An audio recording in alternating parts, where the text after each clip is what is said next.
ሰላም ጤና ይስጥልን ተመልካቾቻችን ከአንከር ሚዲያ ዝግጅት ክፍል የአክብሮት ሰላምታችንን እናቀርባለን። ከፋኖ መንደር የተገኙ መረጃዎችን ጨምሮ በተለያዩ ወቅታዊ የአውደ ውጊያ ውሎችና ሌሎች መረጃዎች ላይ ያተኮረውን የዛሬውን ዝግጅታችንን እንድትከታተሉ እንጋብዛለን። የዘውትር ተሳታፊያችን መስመር ላይ ይገኛል። ባለፉት 2 ቀናት ውስጥ በተለያዩ የአማራ ክልል አካባቢዎች የተካሄዱ አውደ ውጊያዎችን መረጃዎችን ያካፍለናል። እንደዚሁም በጠለምት አካባቢ ተጀመረ ስለተባለው ግጭትም ከጀርባው ስላለው አጠቃላይ ሁኔታ ያሉንን መረጃዎች እናካፍላችኋለን። የዘውትር ተሳታፊያችን በጣም አመሰግናለሁ። እንግዲህ የምንጀምረው በአማራ ክልል ስላለው ወቅታዊ ሁኔታ ይሆናል። የአማራ ፋኖ ብሔራዊ ንቅናቄ ከተመሰረተ ወዲህ አውደ ውጊያዎች አልተቋረጡም፣ እየተካሄዱ ይገኛሉ። ከዛ ልቆ የሚሰማው ደግሞ የወታደሮች፣ የሚሊሻዎች፣ የአድማ በታኞች መክዳት እንደሆነ በሰፊው እየተነገረ ይገኛል። እስቲ ወደ አንተ ልምጣና ያሉትን መረጃዎች አካፍለን። መሳይ ሁለቱ ግንባሮች አንድ ድርጅት ከመመስረታቸው በፊት ከፍተኛ የሆነ ዘመቻ አድርጎ ነበረ። ይህን ዘመቻ እየተከላከሉ በአንዳንድ ቦታ ላይም እያጠቁ ድል ሲጎናጸፉ መሰንበታቸውን ተከትሎ በኋላ ደግሞ የአማራ ፋኖ ብሔራዊ ንቅናቄ ከተመሰረተ በኋላ ከዚህ በፊት በሌሊት ጭምር እንቅስቃሴ በማድረግ ጥቃት እየሰነዘረ በተለይ በዋናነት የአማራ ፋኖ አመራሮችን ለመምታት በተለያየ ቦታ ላይ አሰሳ በማድረግ ከፍተኛ ክሳራ እየደረሰበት እየተመለሰ ነበረ። አሁን ግን ተገልብጦ የአማራ ፋኖ ብሔራዊ ንቅናቄ ወይም አፋብን ከተመሰረተ በኋላ በሌሊትም በቀንም በፈለጋቸው ጊዜ የውጊያ ቀጠናዎችን በመክፈት ትልልቅ ምሽጎችን እየደረመሱ እንደሚገኙና በተለይ የአገዛዙ ጦር እጅግ በጣም ሲተማመንበት የነበረው በምዕራብ ወሎ ከፍተኛ የሆነ ቁጥር ያለው የሰራዊት ክምችት በሚገኝበት በመከነ ሰላም ከተማ በተሰራ አስደናቂ ኦፕሬሽን የአማራ ፋኖ ብሔራዊ ንቅናቄ ከፍተኛ ድል ተጎናጽፏል። እንግዲህ የአማራ ፋኖ ብሔራዊ ንቅናቄ ምስራቅ አማራ ቀጠና ሚኒሊክስ ንጉስ ሚካኤል አሊኮር በሁለቱ ክፍለ ጦሮች ቅንጅት በሌሊት የኮንክሪት ምሽጉን ሰብሮ የአገዛዙን ጦር ከመካነ ሰላም እንዲወጣ በማድረግና ወታደራዊ ክሳራ እንዲደርስበት በማድረግ ከከተማዋ ወጥተው ወደ ደሴ ከተማ መሸሹን ለማወቅ ተችሏል። እንግዲህ የሸሸው ኃይል የሰሜን ምዕራብ እዝ 801ኛ ኮር አካል የሆነው 43ኛ ክፍለ ጦር ከባድ ክሳራ ደርሶበት ወደ ደሴ እንዲሸሽ አድርገውታል። በሌላ አቅጣጫ እንዲሁ በምስራቅ አማራ ቀጠና በተደረገ ውጊያ ከባድ ጉዳት የደረሰበት ደግሞ የ105ኛ ክፍለ ጦር ወደ ደቡብ አማራ ቀጠና ቢሸሽም በመራቤቴ የሰሜን ሸዋ ፋኖዎች በመራቤቴ ቀጠና ከወሎ ሲሸሽ የነበረውን ኃይል በመቀበል የሻምበል መሪውን ጨምሮ በርካታ የአገዛዙን ጦር መደምሰሳቸውንና በዛ አካባቢ አሁኑ ውጊያዎች በአዲስ መልክ ተቀጣጥለው ክሳራ እየደረሰበት እንደሆነና የፋኖ ኃይሎች ደግሞ ድል እየተጎናጸፉ እንደሚገኙ በትናንትናው ዕለት እንደዚሁ በመራቤቴ የአገዛዙ ጦር ከሬማ ከተማ በመነሳት ወደ የመጂት ቀበሌ ሲጓዝ የአማራ ፋኖ ብሔራዊ ንቅናቄ ሸዋ ጠቅላይ ግዛት አጼ አምደ ጽዮን ኮር አጼ ዳዊት ክፍለ ጦር 2 ሻለቆችን ብቻ በማሰለፍ ድል መጎናጸፉን በተለይ በዚህ በሰሜን ሸዋ ከ101ኛ እስከ 105ኛ 5 ክፍለ ጦር የአየር ወለድና የኮማንዶ ክፍለ ጦሮች ተንሰራፍተው የሚገኙበት አካባቢ ቢሆንም አሁን የአየር ወለድ ኮማንዶና የሪፐብሊካን ጋርድ ያሉበት ምሽግ በመምታት ተሸንፈው ወደ ሸዋ የሸሹትንም እንደዚሁ ከፍተኛ ክሳራ አድርሶ እንዲበተን ማድረጉን ነው መረጃዎች እያመላከቱ የሚገኙት። ይህ በእንዲህ እንዳለ በወሎ ተውለደሬ ወረዳ ላይ ከአይ ከተማ አቅራቢያ ቆሎ ባቄላ በተባለ ቦታ ላይ በተፈጸመ ማጥቃት የፋኖ ኃይሎች ከፍተኛ ድል መጎናጸፋቸውን አስታውቀዋል። ለበርካታ ጊዜ የነበረ የወታደር ካምፕ በተደጋጋሚ ጊዜ የፋኖ ኃይሎች አንድ ከመሆናቸው በፊት የወሎ ፋኖዎች ከፍተኛ ጥቃት ሲፈጽሙበት እንደነበረና አሁን ግን በተቀናጀ ሁኔታ ቆሎ ባቄላ የተባለውን ምሽግ ደርምሰው መቆጣጠራቸውን አስታውቀዋል። እንዲሁም በላስታ ቀጠና ከላሊበላ በቅርብ ርቀት በሌሊት በተፈጸመ ማጥቃት የአገዛዙ ጦር ሙትና ቁስለኛው ማንሳት ሳይችል ወደ ኋላ እንዳፈገፈገና የፋኖ ኃይሎችን ለማጥቃት በተለይ በዋናነት የሚኒሊክ እዝ በላይ ዘለቀ እዝ በጋራ በተሳተፉበት ውጊያ በመጀመሪያ ከላስታ ሹምሻ አየር ማረፊያ ተነስቶ ከ15 ኪሎ ሜትር የፋኖ ኃይሎች ምሽግ የተባለውን ቦታ ለማጥቃት ቢንቀሳቀስም የፋኖ ኃይሎች በ5 አቅጣጫ የመጣውን የአገዛዙ ጦር በመደምሰስ ወደ ሹምሻ አየር ማረፊያ እንዲመለስ ማድረጋቸውን ለማወቅ ተችሏል። ይህ በእንዲህ እንዳለ ትናንትና የ105ኛ ዛሬ ደግሞ የ104ኛ አየር ወለድ ክፍለ ጦሮች የአማራ ፋኖ ብሔራዊ ንቅናቄ ምኒልክ እዝ መንዝ ላሎ ምድር ወረዳ ላይ ወገሬ ከተማ ላይ ጥር 19 የሚከበረውን የወይን አምባ ቅዱስ ገብርኤል በዓልን አስመልክቶ የህዝብ መሰባሰብ አለና የፋኖ ኃይሎችም ሊመጡ ይችላሉ በማለት ወደ ወንዝላሎ ወረዳ ወገሬ ከተማ ላይ የተንቀሳቀሰው የአገዛዙ ጦር በአጼ አምደ ጽዮን ኮር ሚኒሊክ ክፍለ ጦር 3 ቦታዎችን ቀድሞ በመያዝ የደፈጣ ጥቃት በማድረግ በ3 አቅጣጫ በመቁረጥ ከፍተኛ ክሳራ እንዳደረሰበት መረጃዎች ያመላከቱ ይገኛሉ። እንዲሁም በትናንትናው ዕለት በማዕከላዊ ጎንደር ምስራቅ እና ምዕራብ ደንቢያ በሚያዋስኑ 2 አቅጣጫዎች በተለይ ከጨዋሂት ከተማ ወደ ጎርጎራ በሚወስደው መንገድ ላይ ወይም አብርጃ ተብሎ በሚጠቀሰው አካባቢ ፈንጂና ሰባቱ አርካ በተባሉ አካባቢዎች ላይ የአማራ ፋኖ ብሔራዊ ንቅናቄ ጥቃት ፈጽሞ ከ50 በላይ የአገዛዙ ጦር ሙትና ቁስለኛ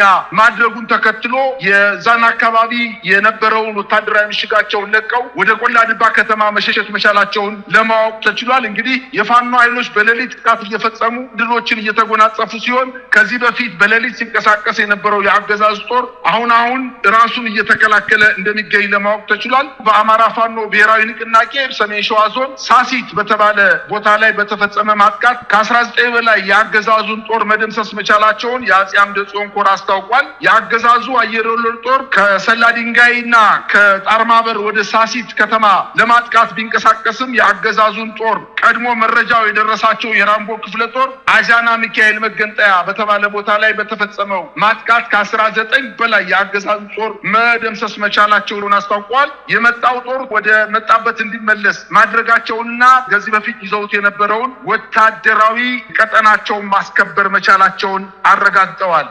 ይህ በእንዲህ እንዳለ በትናንትናው ዕለት ከደብረ ማርቆስ ከተማ የቴዎድሮስ እዝ 206ኛ ኮር ድል መቀዳጀቱን በተለይ በዋናነት ከማርቆስ ተነስቶ በቅርብ ርቀት ወደምትገኘው የጁቤ ከተማ ሲንቀሳቀስ የነበረው የአገዛዙ ጦር በተሽከርካሪና በኮንቮይ እንቅስቃሴ ሲያደርግ ገና ከከተማው ወጥቶ 12 ኪሎ ሜትር መጓዝ ሳይችል የአማራ ፋኖ ብሔራዊ ንቅናቄ የደፈጣ ጥቃትና የከበባ ማጥቃት በማድረግ ከፍተኛ ድል መጎናጸፉን አስታውቋል። በተለይ በዚህ ወደ ጁቤ ከተማ በተሽከርካሪ ሲጓዝ የነበረው የአገዛዝ ጦር ተሽከርካሪዎች ተመተው የተቃጠሉ ሲሆን በተሽከርካሪው ላይ የነበሩ በርካታ የአገዛዝ ጦር ክሳራ እንደደረሰባቸውና ተመልሰው ወደ ደብረ ማርቆስ ከተማ እንደሸሹ ለማወቅ ተችሏል። እንዲሁም አንበር በተባለ ቦታ ላይ ከደጀን ወደ ደብረ ማርቆስ አካባቢ ያለ ከተማ ነው። በዚህ ከተማ ላይ በተደረገ ማጥቃት አሁንም የፋኖ ኃይሎች ከፍተኛ ድል መቀዳጀታቸውን፣ የመከላከያ ኃይሉ ደግሞ ከማጥቃት ወደ መከላከል ገብቶ ምሽጉ ላይ እየተከላከለ እንደሚገኝ መረጃዎች እያመላከቱ ይገኛሉ። በርካታ መረጃዎችን ነው ያካፈልከን። እንግዲህ ባለፉት 2 ቀናት ውስጥ በተለያዩ የአማራ አካባቢዎች የተካሄዱ የህልውና ተጋድሎዎች አሁን በቀረበልን እንግዲህ ሌሎችም ያልተሸፈኑ አካባቢዎች እንዳሉ ገምታለሁ። የደረሰውን ኪሳራ በአጠቃላይ አገዛዙ ከፍተኛ ወታደራዊ ኪሳራ እንደደረሰበት በቀላሉ መገመት የሚቻል ይመስለኛል። እንግዲህ ሰሞኑን እየደረሰበት ካለው ሽንፈት የአማራ ፋኖ ብሔራዊ ንቅናቄ መመስረቱንም ተያይዞ ያገዛዙ ሰዎች ስብሰባ ተቀምጠው ነበር። በወታደራዊ ሹማምንቶቹ ያለው ሁኔታ አስፈርቷቸዋል። በተለይ የሚሊሻ አድማ በታኝና የመከላከያ ሰራዊት አባላት ከምድብ ቦታቸው እየሸሹ መሆናቸው ከፍተኛ ስጋት ውስጥ እንደከተታቸው ነው የሚነገረውና በወታደራዊ ማጥቃት ውጤት እንደማይመጣ ተረድተው ፕሮፓጋንዳው ላይ ከፍተኛ ስራ እንዲሰራ ለዚህም በተለይም ከወልቃይት ራያ ጋር በተያያዘ ይህንን ትግል ሊያደናቅፍ በመሃላቸው ክፍፍል ሊፈጥር የሚችልን አጀንዳ በማምጣት በፕሮፓጋንዳው ሰፊ ስራ እንዲሰራ ከውሳኔ ላይ መድረሳቸውን የሰማ ነው። እስቲ ምን ማለት ይቻላል ከዚህ አንጻር? መሳይ የአማራ ፋኖ ብሔራዊ ንቅናቄ በአንድ ድርጅት ተሰባስቦ በአጠቃላይ በሁለት የነበሩት በአንድ አንድ ድርጅት ተሰባስቦ ለቀጣይ ትግል አዲስ አደረጃጀት ፈጥረው ሰፊ እንቅስቃሴ ማድረግ በጀመሩ ገና በመጀመሪያው ሳምንት የብልጽግና አገዛዝ እንቅልፍ የነሳው ይመስለኛል። ምክንያቱም የፋኖ ኃይሎች ወልቃይትን፣ ጠገዴን፣ ጠለምትን፣ ራያን የህወሓት ኃይሎች ሊወሩት ነው። የፋኖ ኃይሎች ከፌዴራል መንግስቱ ጋር ብቻ ነው እየተጋጩ ያሉት፣ ለድንበር ለመሬታቸው እየታገሉ አይደለም በማለት ፖለቲካዊ ፕሮፓጋንዳ ለመርጨትና የአማራ ህዝብ ከአማራ ፋኖ እንዲነጠል ለማድረግ አሁን ያገዛዙ የደህንነት ኮሚቴ ከ3 ቀናት በፊት በደብረ ዘይት ከተማ በጠቅላይ ሚኒስትሩ አማካኝነት ስብሰባ ተቀምጠው ከወታደራዊ እንቅስቃሴው በተጨማሪ በከፍተኛ ደረጃ የፖለቲካ ፕሮፓጋንዳ በመንዛት የአማራ ፋኖ ከአማራ ህዝብ እንዲነጠል ለማድረግ እነዚህ ለራሳቸው ጥቅም ነው የሚታገሉት፣ ለድንበር አይታገሉም ለማለት። ሁለተኛ ደግሞ የአማራ ህዝብንና የትግራይ ህዝብን የማያቋርጥ ግጭት ውስጥ እንዲገባ ለማድረግ ለዘንተ ዓለም ግጭት ውስጥ ገብተው እርሱ የራሱን የቤት ስራ እየሰራ ነገር ግን እነዚህ ሁለት ህዝቦች በግጭት ለረጅም ጊዜ እንዲቆዩ በማድረግ ከፍተኛ ሴራ ጠንስቶ ፕሮፓጋንዳውን እየረጨ ይገኛል። ነገር ግን የፋኖ ኃይሎች ትኩረታችን ከብልጽግና በላይ ሌላ ጠላት የለንምና በዚህ ጠላት ላይ ብቻ አነጣጥረን ሌላው በጊዜ ሂደት የሚፈታ ነው። ሁለተኛ ችግር ሊሆን ይችላል። የመጀመሪያው ችግራችን ግን የብልጽግና አገዛዝ ነው። ለአማራ ህዝብ ከፍተኛ ለአማራ ህዝብ ብቻ ሳይሆን አጠቃላይ ለኢትዮጵያ ህዝብ ከፍተኛ የሆነ ችግር እየፈጠረ ያለው ይሄን መንግስት አንጥል ወደ ሌላ ልናይ አንችልም በማለት ትኩረታቸውን በሙሉ ከብልጽግናው አገዛዝ ላይ ማድረጋቸው እጅግ በጣም አስጨንቆታል። እንግዲህ በወታደራዊ ዘመቻ በርካታ ወራትን ያስቆጠረ ዘመቻ አድርጓል። የተለያየ የዘመቻ ስም በመስጠት ከ10 እና ከ15 ጊዜ በላይ ወታደራዊ ዘመቻ ቢያደርግም የፋኖ ኃይሎች ሊቀመሱት አልቻሉ። ምናልባትም ጉዳት የደረሰበት የአማራ ህዝብ ያልታጠቀው ኃይል ስለሆነ በሱ ላይ ካልሆነ በስተቀር በፋኖ ኃይሎች ላይ የወረወረው ድሮን፣ የተኮሰው መድፍ፣ የለቀቀው ቁምቡላ ሰላማዊ ህዝቡን ከመፍጀት ውጭ በፋኖ ኃይሎች ላይ ምንም ተጽዕኖ አለማምጣቱን እየተመለከትን ነው። አጠቃላይ በፖለቲካው አመለካከትም ቢሆን አሁን በተለይ የአማራ ፋኖ ብሔራዊ ንቅናቄ ከተመሰረተ በኋላ በምስራቅ ጎጃም፣ በምዕራብ ጎጃም፣ አጠቃላይ በጎንደር በአራቱ ዞኖች፣ በወሎ 3ቱ ዞኖች፣ በአጠቃላይ በአማራ ክልል በሚገኙ ዞኖች ላይ ያለው ወታደሩ፣ አድማ ብተናው፣ ፖሊስ፣ ሰላም አስከባሪ ኃይል የሚባለው በአጠቃላይ እየፈረሰ የፋኖ ኃይሎችን እየተቀላቀለ እንደሚገኝ አንድ ሁነኛ ማስረጃ እንኳን መጥቀስ ይቻላል። መሳይ እንግዲህ በምስራቅ ጎጃም በሁሉም ወረዳዎች ላይ በግዳጅ ታፍሰው ወታደራዊ ስልጠና በደብረ ማርቆስ ከተማ የፖሊስ ማሰልጠኛ ተቋም ላይ 1330 ከምስራቅ ጎጃም የተሰበሰቡ የአገዛዙን ጦር ያለ ፍላጎታቸው እንዲቀላቀሉ ተደርገው ገና ከማሰልጠኛ ሳይወጡ 850ዎቹ ከማሰልጠኛ ጠፍተው አብዛኛዎቹ የፋኖ ኃይሎችን ነው የተቀላቀሉ። ይሄ የሚያሳየው የአገዛዙን ጦር መሳሪያ አንግቦ ስልጠና ወስዶ የፋኖ ኃይሎችን ለመውጋት ፍላጎት የሌለው ህዝብ እንደሆነ ሁነኛ ማረጋገጫ ነው። ይሄ የፋኖ ኃይሎች እጅግ በጣም ተደራጅተዋል፣ ታጥቀዋል፣ ፖለቲካዊ ምክንያትም አላቸው።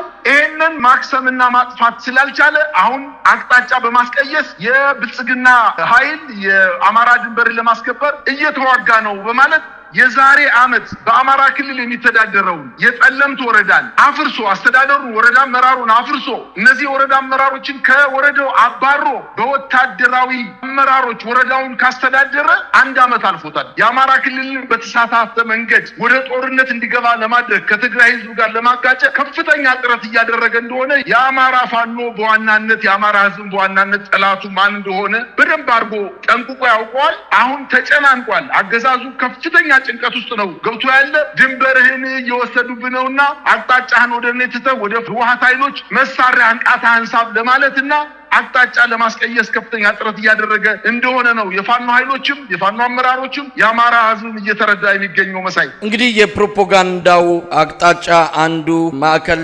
የወልቃይት ጠለምት ራያ ጉዳይ እንዲሆን ተፈልጓል። ስለዚህ እዛ አካባቢ የሚጫር እሳት ከምንም በላይ ጦርነቱን በህወሓትና በፋኖ መሃል ያደርጋል የሚል ስሌት በብልጽግናዊ ዘንድ እንዳለ ይታወቃል። አብይ አህመድ በዚህ እርግጠኛ ነው። ለዚህም ነው ይህንን ያህል ጊዜ የወልቃይትንም የራያንም የጠለምትንም ጉዳይ ምላሽ ሳይሰጥ ወደዚህም ወደ ግራም ወደ ቀኝም ማለት ሳይችል ኪሱ ውስጥ ካርዱን አስቀምጦ ለዚህን ወቅት ላይ ለመጠቀም የፈለገው አሁን የመጨረሻው ጊዜ መጣ ይመስላል። የፋኖ አንድነት ያንን መንደር እየነቀነቀው ነው። በጣም ከፍተኛ ስጋት ውስጥ እንዳሉ በቀላሉ መረዳት ይቻላል። ስለዚህ አቅጣጫ ለማስቀየስ ፕሮፓጋንዳው ላይ ከፍተኛ ትኩረት በመስጠት ሁሉም ሚዲያዎች በግራ በቀኝም ያሉ ደጋፊዎች የሆኑ ጭምብል የለበሱትም ጭምር በዚህ ጉዳይ ላይ ሰፊ ትኩረት እንዲሰጡ ነው የተደረገው። ህወሓት በእርግጥ ይህንን ጉዳይ አያደርግም ያደርጋል የሚለው እዚህ ላይ አቋም ይዞ ትክክለኛውን መረጃ ለህዝብ መስጠት ያስፈልጋል። ህወሓት እንዲህ አይነት ትንኮሳ ውስጥ መግባት እንደሌለበት ይታመናል። ምክንያቱም ለትግራይ ህዝብ የሚበጅ አይደለም። ወልቃይት ራያ ጠለምት የሚለው አጀንዳ አሁን ለትግራይ ህዝብ ቀዳሚው አጀንዳ አይደለም። የትግራይ ህዝብ በርካታ ችግሮች አሉበት። በማዕከላዊ መንግስት ውስጥ ጥቅሙን ማግኘት ያልቻለ እንደ ዜጋ ጥቅሙን ሊያስከብር ያልቻለ ነው። እንደምንሰማው ከሆነ በጀት ተዘግቷል። መሰረታዊ አገልግሎቶች እየተቋረጡ ነው ያሉት። ይህንን ያላገኘ የትግራይ ህዝብ ከአማራ ህዝብ ጋር ሊያጋጨው ወደሚል አጀንዳ በአሁን ሰዓት ገብቶ ጦር ይመዛል፣ እሳት ይለኩሳል ተብሎ የሚታሰብ አይደለም። ይህ አጀንዳ የብልጽግና ነው። ጠለምት ላይ የሚዋጉት ኃይሎች እነማን እንደሆኑ ከህወሓትም በኩል መግለጫ እስካሁን የተሰጠበት ሁኔታ የለም። በዛ አካባቢ እሳት በመለኮስ ፋኖን ጎትቶ ወደ ጦርነት ለማስገባት በዚህም የፋኖን አንድነት ከወዲሁ ለማጨናገፍ የታለመ ዘዴ እንደሆነ በግልጽ መረዳት ይቻላል። ነገሩን በጥንቃቄ መመልከት ይገባል። ከምንም በላይ የትግራይ ተወላጆችንም የአማራ ተወላጆችንም ባይተዋር ያደረገው የብልጽግናው አስተዳደር በኢትዮጵያ ላይ ያሰፈነው ትልቅ ብሔራዊ አደጋ አለ። ያንን ብሔራዊ አደጋ ከመዋጋትና ከመመከት የሚቀድም ምንም አይነት አጀንዳ ሊኖር የሚገባ አይደለም። ከዛ አንጻር ነው መታየት ያለበት። ብልጽግና ያገኘውን ቧጦ ፈንቅሎም ቢሆን ስልጣኑን ለማስቀጠል ይፈልጋልና እዚህ ላይ ሁሉም ኃይሎች ጥንቃቄ ማድረግ ይገባቸዋል። ሌሎች አጀንዳዎችም በቀጣይ ሊመጡ ይችላሉ። እዚህም እዛም አብይ አህመድ እሳት ሊለኩስ የመቻሉ እድል ሰፊ ነው። ስልጣኑን ለማስጠበቅ ማንኛውንም አይነት እርምጃ ከመውሰድ ወደኋላ የሚል አይደለምና መሳይ ይሄ ስርዓት እኮ 9 ድስት ነው የጣደው። 9ኙ ማማሰል አቅቶት 9ኙም ያረረበት መንግስት እንደሆነ የኢትዮጵያ ሕዝብ በደንብ አድርጎ ተረድቷል። በአፋር በኩል እኮ የህወሓት ኃይሎችን ለሁለት ሰንጥቆ የተወሰኑ የሰላም ኃይሎች በሚል መሐራ መሬት በማለት ወደ አፋር ክልል አስገብቶ የትግራይን ህዝብና የህወሓት ኃይሎችን እርስ በርሳቸው ለማጋጨት ሙከራ አድርጎ ግማሽ ቀን ባልሞላ ውጊያ ብትንትኑ እንደወጣ ይታወቃል። የፌዴራል መንግስቱ እነዚህን ኃይሎች በደንብ አድርጎ አስታጥቆ በጀት መድቦ ዩኒፎርም አልብሶ የህክምና ባለሙያዎችን መድቦ ስንቅና ትጥቅ ሰጥቶ ህወሓትን እንዲወጉለት ለማድረግ ከትግራይ ህወሓት ኃይሎች ያፈነገጡ ኃይሎችን ስቦ በገንዘብ በመደለል በስልጣን በመደለል ተስፋ በመስጠት አምጧቸው ነበር። ነገር ግን እነዚህ የህወሓት ኃይሎች ብቻ አይደለም ያጠፏቸው። የአፋር ህዝብ ከሰሞኑ ያደረገውን ነገር መቼም በሚዲያ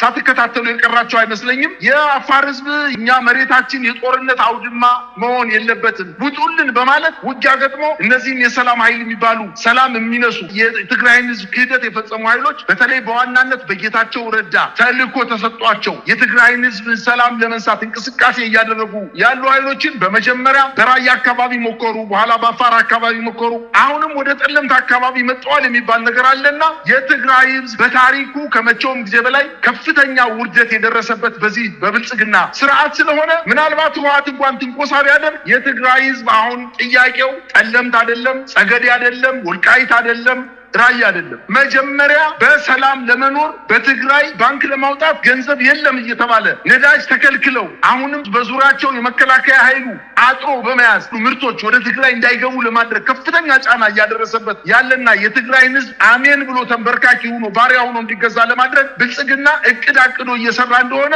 የትግራይ ህዝብ ብቻ አይደለም የአማራ ህዝብም የአፋር ህዝብም የኢትዮጵያ ህዝብም በደንብ አድርጎ ጠንቅቆ ያውቀዋል። በዚህ መሰረት የአፋር ኃይሎች መግለጫ ሰጥተዋል። ትጥቅ ይዘው ወደ ጫካ የገቡ ኃይሎች ከትግራይ ኃይሎችና ከአማራ ኃይሎች ከሌሎች የኢትዮጵያ መሳሪያ አንግበው ከሚታገሉ ኃይሎች ጋር ብልጽግና ላይ ትኩረት አድርገን በጋራ ይህ ስርዓት ማስወገድ አለብን ብለው እየታገሉ ይገኛሉ። ምናልባትም በአጭር ጊዜ ውስጥ ከፋኖ ኃይሎች ጋር ተዋህደው ይህን ስርዓት ለመምታት ከፍተኛ ዝግጅት እያደረጉ እንደሆነ መረጃዎች እያመላከቱ የሚገኙት። የትግራይ ህዝብ ከዚህ ውጭ ሊሆን አይችልም። እንደ ባዕድ በትንሽ ክልል ላይ ታጥሮ ተይዞ አዲስ አበባን እንደ ባዕድ እንደ ሌላ ሀገር እየቆጠረ ሲመጣ እየተገላመጠ ተገንጠል ከፈለክ እየተባለ በትልልቅ ፖለቲካ አመራሮች እንደ ህዝብ እየተሰደበና እየተዋረደ ያለ ህዝብ አሁን ለጸገዴና ለጠለምት ወጣቱን ወስዶ ያስገድላል ማለት በፍጹም የሚታመን አይደለም። ህወሓት እንዲያስበው እንኳን የትግራይ ህዝብ አሁን ያለበት ጥያቄ ጠለምት ጥያቄ አይደለምና ምናልባትም የሰሜን ኃይሎች በአንድ ላይ ሆነው ሊመቱኝ ይችላሉ እኔም አቅም የለኝም ብሎ በመገንዘቡ